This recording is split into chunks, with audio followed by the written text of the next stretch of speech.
Okay folks, this is my take on stuff at the moment. In the media today, there's stuff about Nigel Farage not being fit to lead the party. Also, yesterday, the last couple of days, there's been stuff about whether we should take the money we're entitled to because of the 4 million votes we got, and that Douglas Carswell is not taking the money.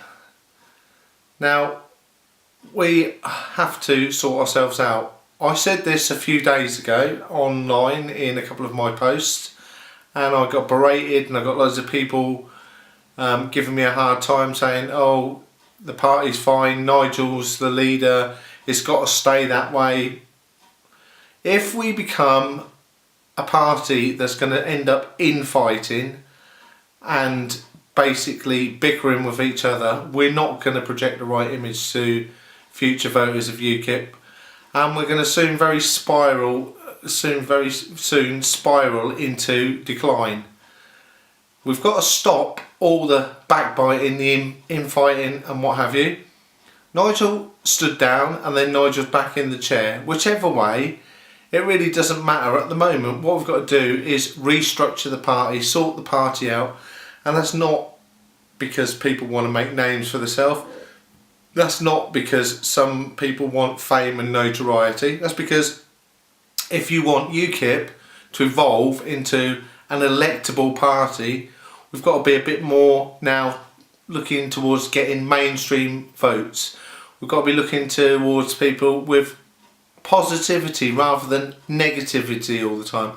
We've got to include everybody in our family, in our UKIP family. If you want everyone to vote for us in 2020, then we have to sort this party out now, and it's better to sort it out now than do what the Labour Party did, which was stand behind the wrong leader. And because they're all so polite and so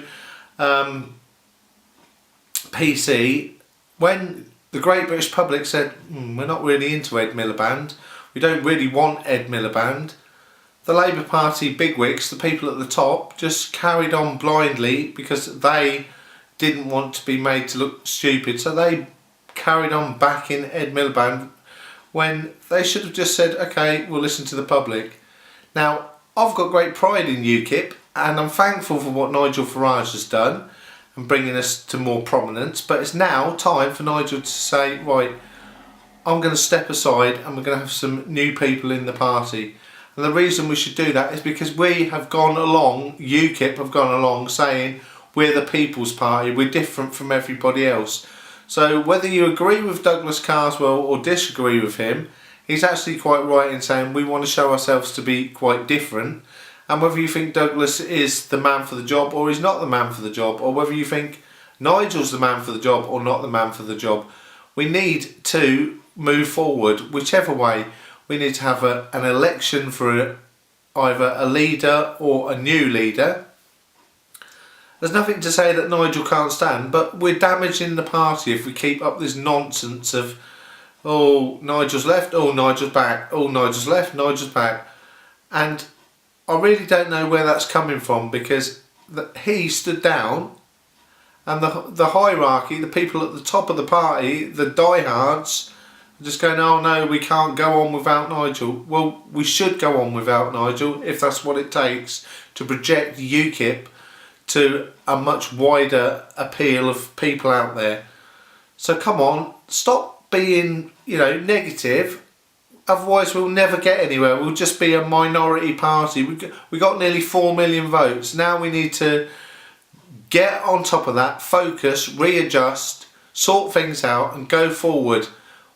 Other than Nigel Farage and a couple of other people in the party, you can go around to anybody in the UK and you can ask, who's your local UKIP representative? Most people haven't got a clue. You can say, name people in the party. Most people haven't got a clue.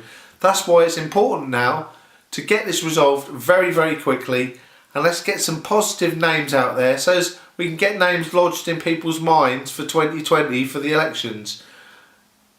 So it's when you ask somebody who's the financial spokesperson for UKIP, we've got a name, or ask somebody who's the foreign affairs spokesperson for UKIP. We've got a name. Let's get some names out there. Let's get some people and faces recognised by the public, and let's not get them recognised for all the negative stuff that we normally get, like, oh, he's in UKIP, he's a racist. Oh, he's in UKIP, he's anti this, he's anti that. Let's show the people out there that we're more than just a anti-European party. We're also anti-austerity, we're also anti-elitist politics. Let's get those messages out there and let's project ourselves as a decent, good party, which we are, a strong party. Let's not fall into disarray and kind of, you know, infighting and backfighting. Let's leave that to the other parties. The Labour have got to sort themselves out, and the Liberal Democrats have got to sort themselves out. Let's go forward. We're pretty much, you know, on a good straight path, so let's keep going that way. Otherwise it's going to spiral out of control. So let's, you know, get on it, sort it out. We're UKIP, we're different from everybody else. So I'm going to back whatever the hierarchy at the top say, and as a member of UKIP, because I am a paid up member, there's a few people out there that are not paid up members. If you want to help UKIP, go out and sign up and get your membership.